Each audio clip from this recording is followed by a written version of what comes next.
प्रिय लोग, एगो झूठा व्यक्ति के, एगो हत्यारा के, एगो अपवित्र व्यक्ति के, एगो अयोग्य व्यक्ति के हमहन बाइबिल में देखिला, बाकी उ महान व्यक्ति बनले कैसे संभव है? आज हमहन के बीच के हुबा का झूठा लोग, हमहन के बीच के हुबा का हत्यारा, हमहन के बीच के हुबा का अपवित्र, हमहन के बीच के हुबा का अयोग्य। तो सुनी जा, रउआ के महान बने के अवसर बा, अपना जीवन में उत्तम स्थान में पहुंचे के अवसर बा। रउआ कह सकीला कैसे ब्रदर, कैसे संभव बा? आज हम यही विषय के सबके साथ में बांटल चाहत हई। आई जा उत्पत्ति के किताब 22वां अध्याय। ये बात के बाद ऐसन भइल कि परमेश्वर अब्राहम से ई कह के परीक्षा कैले, हे अब्राहम। ऊ कहले, देखी हम यहाँ बानी। ऊ कहले कि अपना बेटा के, यानी अपना इकलौता बेटा के इसहाक के, जेकरा से तू प्रेम करेला, मोरिया देश में चल जा और वहां उनके एगो पहाड़ के ऊपर में जवन हम तो के बताए होम बलि करके चढ़ा द। प्रिय भाई और बहन लोग, ये बेटा खातिर 25 साल इंतजार करे के पड़ल।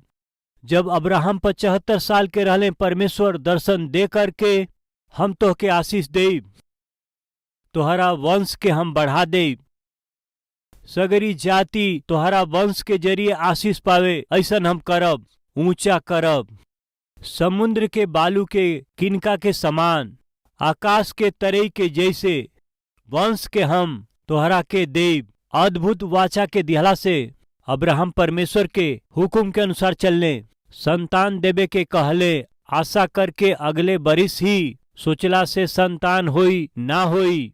5 बरिस भइल, 10 बरिस भइल, 15, 20 बरिस हो गईल, परमेश्वर के कईल गईल वादा पूरा ना भइल। हमहन के बीच केहू बाटे जेकर संतान नइखे।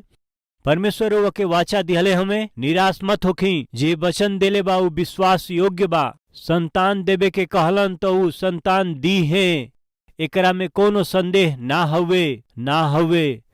परमेश्वर प्रतिज्ञा कईल संतान के दिहले। प्रिय लोग, तब अब्राहम के उम्र 100 बरिस रहल, सारा के उम्र 90 बरिस रहल। ये 100 बरिस के उम्र में, 90 बरिस के उम्र में उनकरा के शरीर के देखी जाता, ये उम्र में पुत्र के भइल का हवे, ऐसन सोचला के स्थिति आ गई। बाकी अब्राहम वो उम्र में भी परमेश्वर के प्रतिज्ञा पर विश्वास कैले। खुद के देखला से, पत्नी के देखला से या उनकरा शरीर के देखला से बिल्कुल भी विश्वास ना होखेला। और ऊपर से त सारा के मासिक धर्म भी बंद हो चुकल रहे, यानी गर्भ धारण कर सके ऐसन कोनो उम्मीद ना रहल। परमेश्वर के प्रतिज्ञा पूरा होई कहे खातिर उनकरा सामने कोनो आधार दिखाई ना देत रहल। हमहन के बीच के हुबा का हमरा जीवन में अच्छा दिन हम देखब, अपना जीवन में अच्छा तंदुरुस्ती के हम पा जाइब, अपना जीवन में अच्छा स्थिति में हम पहुंच जाइब, हमरा जीवन में हमार सगरी कष्ट दूर हो जाई, हमार आंसू पोंछ दिहल जाई, हमार अपमान दूर हो जाई, हमार परिवार बनावल जाई, हमार बच्चा उन्नति करी है। ऐसन विश्वास हमार नइखे हो पावत, काहे कि ऐसन स्थिति हमरा के कहीं दिखाई नइखे देत। हमके ई बिल्कुल नइखे लागत कि हमार जीवन अब सुधर पाई, या हमारी प्रार्थना के जवाब मिली, या सिर उठा के हम चल पाई ऐसन दिन आई, या हमार कष्ट दूर हो जाई, हमार आंसू पोंछ दिहल जाई। पता नहीं, हमके भरोसा नइखे होत, काहे कि हमरा चारों ओर के स्थिति ई बा। प्रिय भाई और बहन लोग, रौरी चारों ओर के स्थिति चाहे कैसनो काहे न होखे, रौरी जीवन के विपरीत परिस्थिति से भी बढ़ के सामर्थी हमें हमार प्रभु यीशु मसीह। अब्राहम और उनकरा पत्नी के देखला से बच्चा भइला के कोनो चांस ना रहल। मासिक धर्म भी उनकर रुक गईल रहे, जब कोनो संभावना ही ना रहे, और उनकर शरीर पूरा तरह से निर्बल हो गईल रहे, और पत्नी का मासिक धर्म रुक गईल रहे। कैसे विश्वास कैले? परमेश्वर अपने वादा के पूरा करिए, वो विश्वास कैले। बाइबल बतावेले अब्राहम परमेश्वर पर विश्वास कैले और यह उनकरा खातिर धार्मिकता गिनल गई। चाहे कुछ हो जाओ, परमेश्वर हमारा जीवन में अचरज के काम करी हैं, हमारा अपमान के दूर करी है, हमारा आंसू के पोंछ दी हैं और हमारा जीवन के आनंद से भर दी है। ऐसे वो विश्वास करें। प्रिय भाई बहन, विश्वास करी राउर कोशिश सफल होता। रउआ करे वाला काम में प्रतिफल नइखे मिलत। रउआ जवन हासिल कइल चाहत हई उ रउआ के दूर दूर नइखे दिखाई देत। फिर भी परमेश्वर के बात पर विश्वास करी। अब्राहम का कइले जानत हई का? परमेश्वर अपना वादा के अनुसार सुंदर बेटा एगो दिहले। देरी भइला पर भी परमेश्वर सुंदर बेटा के दिहले। उनकर नाम इसहाक रखल गईल। इसहाक के बेटा के रूप में दिहला के बाद जब वो 15 या 16 साल के भइले त अब्राहम के जिंदगी के आशा और उनकर सपना खाली उनकर बेटा इसहाक रहले। ओ बेटा के साथ ऊ खेलत, उनके खिलावत अब्राहम बहुत आनंद के साथ खुश होत रहले। उनके बेटा भैली काफी रहल। दुनिया के भूल जाओ काहे कि बहुत दिन के बाद भैले। ऊ दादा के उम्र के रहले तब उनकर बेटा भैले। बहुते लाड़ प्यार से उनके ऊ पालन पोषण करत रहले। अब्राहम कैसे अपना बेटा के प्यार करत हमें और बेटा के साथ कैसन उनका रिश्ता बाटे, ई देख करके पता नहीं परमेश्वर के लागल कि अब्राहम हमरा से ज्यादा अपना बेटा के ऊ प्यार करत हमें। परीक्षा करके देखी। ई सोच के परमेश्वर उनके बुलौले, अब्राहम देखा हम यहाँ बानी। अपना एकलौता बेटा के यानी अपना एकलौता बेटा इसहाक के जेकरा के तू बहुत प्रेम करेला। ए बात के ऊ काहे कहले? जेकरा से तू प्रेम करेला ई काहे कहले? इसहाक उनके जान से प्यारा रहले। इसहाक से अब्राहम के बहुत आशा रहे। वो उनकर प्रिय रहले। तू अपना प्रिय बेटा इसहाक के लेके मोरिया पहाड़ पे जाके और वहां उनके एगो पहाड़ के ऊपर जवन हम तोहरा के बताई वहां जाके हमरा सेवक के रूप में उनकरा के अभिषेक करिह। कहते तो बड़ा ऊ खुश होते। वो पूरा गांव वाला के बुला के परब मनैते। परमेश्वर हमारा बेटा के सेवक बनावे जात हमें, अपना सेवक के रूप में आदर करे जात हमें, ई कह के परब मनैते। बाकी परमेश्वर वही दिन का कहले जानत हई? अपना बेटा के पहाड़ पर ले जाके बेदी पर लकड़ी सजा के होम बलि करके चढ़ा द, यानी अपनी बेटा के हमके सौंप द। वो बात के सुन के वो रात अब्राहम के नींद आयल होई का? फिर ये बेटा के ऊ काहे दिहले? हमार बेटा जब हमारा सामने खेलत हमें तो हमरा के कितना खुशी और आनंद होखत बाटे। 1 घंटा भी हमार बेटा ना दिखाई दिए तो हम तड़पे लागिला। ऐसन समय परमेश्वर अचानक बलिदान करे के कहत हमें। बलिदान ही करे के रहे तो हमके बेटा काहे दिहले? ऐसने करे के रहे तो हमके आशा काहे दिहले? हमरा के बेटा दे के ऊ बलिदान करे के कहत हमें। ई कैसन परमेश्वर हमें? ऐसन परमेश्वर पर हम काहे विश्वास कैली? का अब्राहम ऐसन कहले हुई हैं?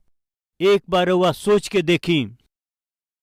प्रिय, वो पिता के दिल कितना दुखाइल होखी, तड़पल होखी। अब्राहम के उसे पूछले हुई हैं का अपना रिश्तेदारन या अपना पहचान वालन से?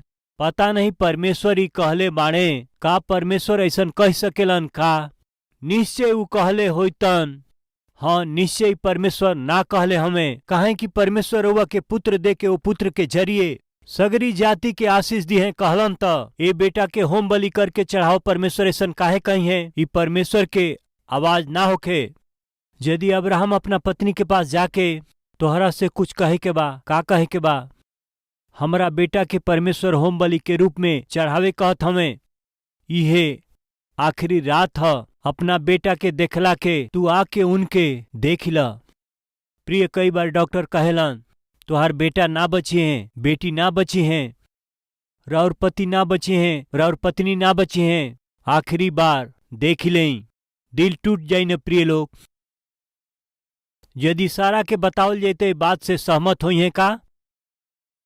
रउआ बूढ़ा हो गइल बानी, राउर उम्र हो गइल बा, रउआ का देखिला, का समझिला, कुछ समझ में ना आवेला। परमेश्वर बेटा के देख के होम बलि चढ़ावे के काहे कही है? निश्चय परमेश्वर रउआ से ना कहले। ना सारा निश्चय परमेश्वर हमसे कहले चुप रही का बात करत हई। अपना बेटा के 14-15 साल बहुते प्यार से पल्ला के बाद में, आशा कैला के बाद में अब वहीं ले जाके उनके होम बलि करके चढ़ावा कहत हई काहे? ई परमेश्वर ना कहले? वो कहिए कि नहीं बताई? निश्चय कहिए। यही से प्रिय लोग, वो दिन अब्राहम अपना पत्नी से कुछ ना बतौले, बतौला से उनकर पत्नी निश्चय उनके मना करी हैं।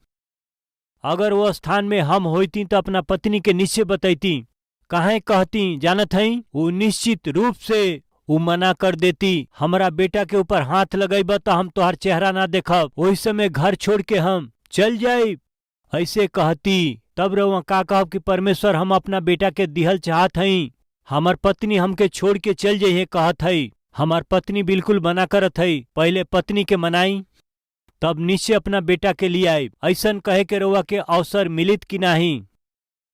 बाकी वही दिन अब्राहम तो एगो फैसला कैले, का ह जानत हई?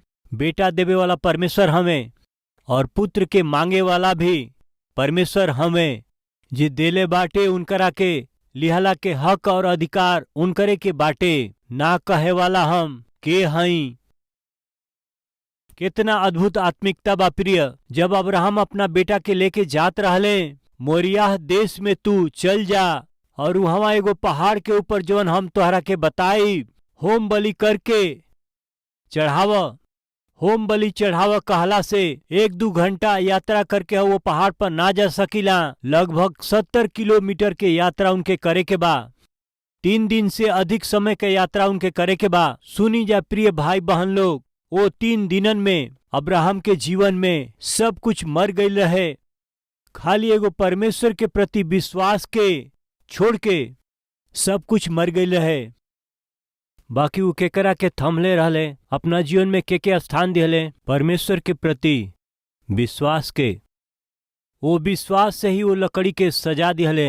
इसहाक अब्राहम से बहुत सवाल कैले, उस सवाल अब्राहम के दिल में भाला के समान चुभत रहे तो वो कैसे सहन कैले हुई हैं, कैसे सामना कैले। जब अब्राहम बेदी पर लकड़ी सजावत रहले, इसहाक पूछले कि पिताजी लकड़ी आग बा छुरी बाटे, होम बलि चढ़ावे खातिर मेमना कहाँ बाटे? हमार बेटा वो मेमना के उपाय परमेश्वर ही करिहें। ऐसे कह करके उपास आके जब अब्राहम बेटा के हाथ बांधत रहले, पिताजी हमार हाथ काहे बांधत हव? पिताजी रउआ के मेमना के हाथ बांधे के रहे, हमार काहे बांधत हई? पिताजी रउआ का करत हई?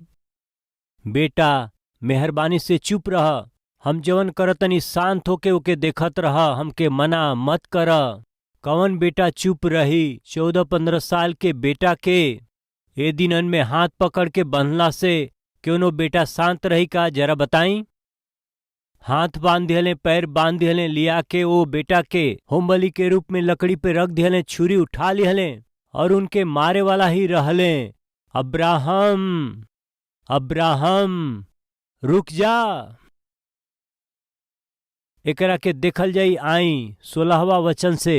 यहोवा के ई वचन हवे कि हम अपना ई शपथ खात हई कि तू जवन ई काम कैले हव कि अपना बेटा के वरन एकलौता बेटा के भी ना रखला, यही से हम निश्चय तोहरा के आशीष देव और निश्चय तोहरा वंश के आकाश के तरई के जैसे और समुंदर के तीर के बालू के किनका के जैसे अनगिनत करब, और तोहार वंश अपना शत्रु के नगर के अधिकारी बनी है और पृथ्वी के सगरी जात के लोगन के तोहरा वंश के कारण धन्य मनी है। काहे कि तू हमरा बात के मन ले हव, काहे कि तू हमरा बात के मन ले हव। धरती के सगरी जाति लोग तोहरा जरिए आशीष पहिन जा। आज हमहन के हईजा अब्राहम के संतान। प्रिय वही दिन जक्कई जब यीशु मसीह के ग्रहण कैले तो प्रभु जी का कहले जानत हई? इहो अब्राहम के बेटा हमें। यीशु के कबूल करे वाला हर एक जना अब्राहम के बेटा हमें, अब्राहम के बेटी हई जा। आज हमहन के हई जा जानत हई प्रिय लोग? अब्राहम के बेटा और बेटी हई जा। अब्राहम के परमेश्वर तो विश्वासी लोगन के पिता के रूप में चुन लेहले। कारण जानत हई, परमेश्वर अब्राहम से कहले रहलन अपना इकलौता बेटा के हमरा के देवे से पीछे ना गईला। प्रिय भाई बहन लोग, होम बलि करके बलिदान के रूप में अपना बेटा के चढ़ावे खातिर अब्राहम वही दिन पीछे ना हटले। आज परमेश्वर रउआ के 2 बेटा के, 3 गो बेटा के या 4 गो बेटा के देले हुई हैं, ओकरा में से एगो के भी परमेश्वर के देब। एक बार सोची जा, बेटा के डॉक्टर बनावे के बा, हमरा बेटा के इंजीनियर बनावे के बा, हमरा बेटा और बेटी के अमेरिका में पढ़ावे के बाटे। बच्चन खातिर तोहरा मन में बड़ा योजना बा, बाकी हमरा बेटा के सेवक बनावे के बा। हमार बेटा परमेश्वर के सेवा करी, बेटी परमेश्वर के सेवा करी, हमार बच्चा परमेश्वर खातिर जी हैं। अपना बेटा के परमेश्वर के दे देले हई। हमहन में कितना लोग ये बात के कह सकेला। अब्राहम होम बलि के रूप में अपना बेटा के बलिदान कैला से पीछे ना हटले। प्रिय सुनी जाए, एगो देश में अकाल पड़ल रहल। इतना भयंकर अकाल रहल कि स्वयं के बेटा या बेटी के गुलाम के रूप में बेचला के स्थिति आ गई रहल। केहू न केहू के बेच के वो पैसा से घर के चलावे के बा। घर के सोना चांदी और सगरी संपत्ति और सगरी सामान भी लोग बेच दिहले। जब खाए खातिर कुछ ना रहे समय, वो देश के ऐसा स्थिति रहे कि परिवार के केहू न केहू अपना आप के गुलाम के रूप में बेचला से ही घर चली। लोग एगो आदमी से कहले तोहार 3 गो बेटा बाना, भोजन के बिना दुख उठावत हवा, उनकर पोषण नहीं कर पावत, दुख देत हवा। एगो काम कर, 3 गो बेटा में से एगो के बेच द, तोहार घर 1 महीना चल जाई। घरे आके बात के पत्नी से बता दिहले, सुना हमार 3 गो बेटा हमें ना, एक के भी हमनी का गुलाम के रूप में बेचला से बाकी लोग हमनी का अच्छा से रहे के का बड़का बेटा के बेच दें। ई कहला से पत्नी का कहनी जानत हई, उ घर के बड़ बेटा हमें जी। काल के दिन जब हम बूढ़ा हो जाए, बाकी भाई लोग के उहे तो सहारा हुआ, उनके काहे बेची जा। ठीक बाटे, छोटका के बेच देता नहीं जा। छोटका के मत बेची, उ छोट हवे ना। छोटका के बड़ा लाड़ प्यार से पल्ली जा, उनके कैसे बेचे के। ठीक बा, मंझिला के बेचे के, उ तो बिल्कुल हमरा पर गइल बा ना। कैसे बेचल जाए। प्रिय भाई और बहन लोग, वो घर के पति पत्नी या बच्चा लोग जिए के बाटे तो केहू न केहू के मरे के जरूरत नइखे। केहू के गुलाम के रूप में, नौकर के रूप में कुछ समय बेच दिहला से काम हो जाई। वो माता और पिता फैसला कैले का जानत हई, हमन के मरे के बाद तो मर जाए के, बाकी वो 3 बेटन में से केहू के बिल्कुल ही हमन का ना सौंपल जाई, केहू के गुलामी में ना दिहले। कुछ समय के बाद पति मर गईले, पत्नी मर गईली और 3 बेटा भी वही घर में मर गईले। कारण का रहे, खाना ना रहे, वो भूखा रह गए। बाकी भूख से वो बड़ा तड़पत रहले। बाकी वो लोग एकहू बेटा के भी दिहल ना पसंद कैले। प्रिय भाई और बहन लोग, परमेश्वर के खाली एक ही बेटा रहले, वो एकलौता बेटा के हमरा और रउआ खातिर बलिदान के रूप में दे दिहले। ये सब कैसे संभव भइल, कैसे संभव भइल।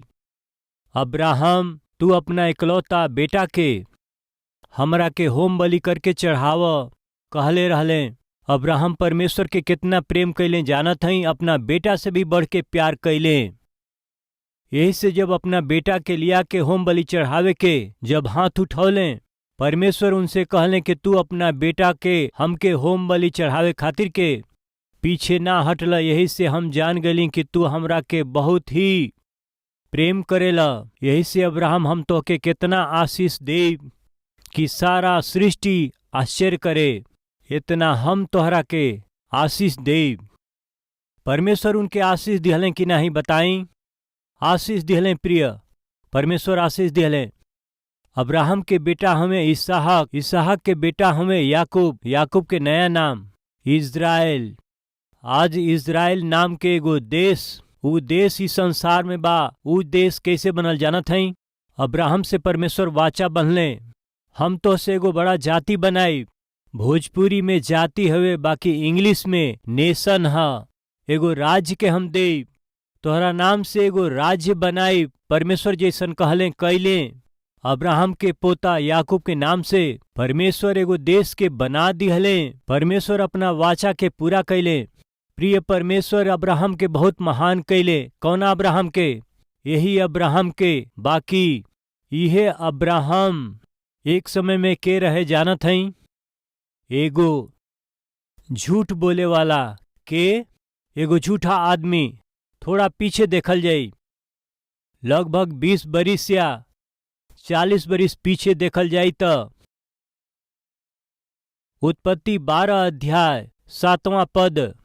तब यहोवा परमेश्वर अब्राहम के दर्शन दे के कहले, ई देश हम तोहरा वंश के देई। ऊ यहोवा परमेश्वर खातिर जे दर्शन देले रहे, एगो बेदी बनौले। वहां से आगे बढ़ के ऊ पहाड़ की ओर अइले जो बेतेल के पूर्व में बा, और अपन तंबू वहां खड़ा कैले, जेकरा पश्चिम की ओर बेतेल और पूर्व की ओर ए बा। उहो परमेश्वर खातिर एगो बेदी बनौले और यहोवा से प्रार्थना कैले। और अब्राहम आगे बढ़ के दक्षिण देश की ओर चल दिहले।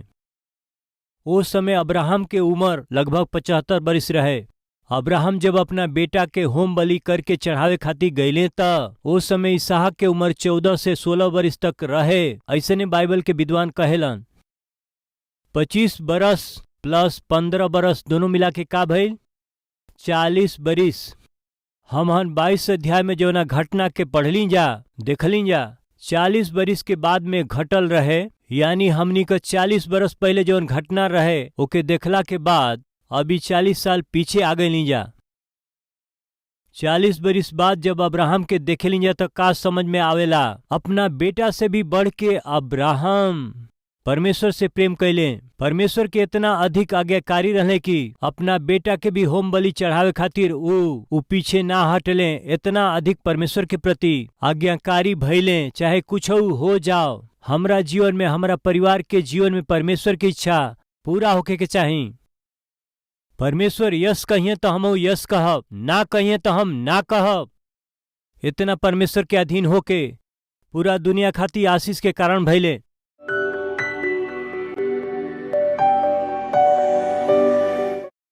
महान पवित्र प्रेमी पिता परमेश्वर सामर्थी वचन के जरिए स्पष्ट रूप से हमनी से बात कैली।